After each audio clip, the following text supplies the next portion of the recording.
A special thank you to each of our subscribers who make this channel possible. Here's today's story. In a move that has sparked significant controversy, former Victorian Premier Dan Andrews has defended his decision to attend a military parade in Beijing, which was also attended by leaders like Vladimir Putin and Kim Jong-un. The event marked the 80th anniversary of China's victory over Japan in World War II and has drawn sharp criticism from various political figures in Australia. Andrews stated that his presence was part of a broader strategy to foster a constructive relationship with China, Australia's largest trading partner, emphasizing the importance of trade for Australian jobs. However, this explanation has not quelled the backlash.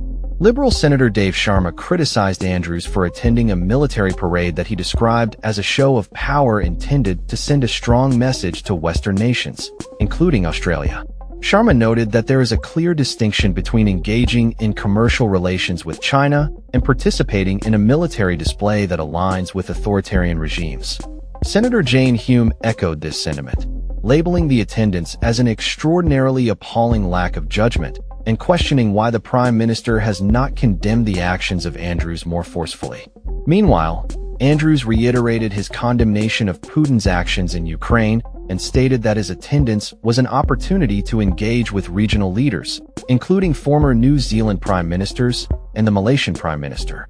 He also emphasized his ongoing support for Israel and his condemnation of Iran's actions against Australia and its allies. In other political news, the Australian Senate passed a controversial bill regarding the deportation of non-citizens to Nauru, which has been criticized by the Asylum Seeker Resource Center as a Trump-style measure that sends a damaging message to migrant communities. The bill aims to strip basic legal protections from those being deported and retrospectively validate visa decisions made prior to a recent High Court ruling. This has raised questions about who falls under the NZYQ cohort and whether they are all violent criminals, as some politicians have claimed. In a separate case, the High Court has declined to hear an appeal from Ben Roberts-Smith, Australia's most decorated soldier, regarding defamation claims that label him a war criminal.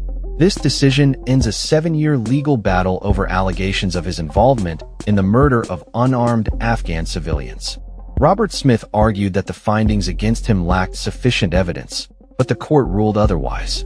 Additionally, the owner of KMD Brands, which includes popular outdoor brands like Rip Curl and Kathmandu, announced the closure of 21 stores as part of a restructuring plan amid declining sales and a struggling share price. The company has faced significant challenges in the retail market, particularly from online competitors, and aims to reset its costs to improve its financial standing.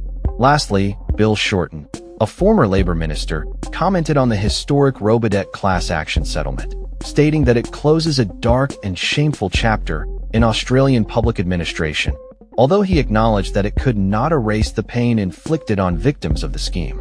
As the political landscape continues to evolve, these developments highlight the complexities and challenges facing Australian leadership today. That's all for this story. We upload videos every day covering many different subjects, so hit that subscribe button to stay informed. Thanks for watching.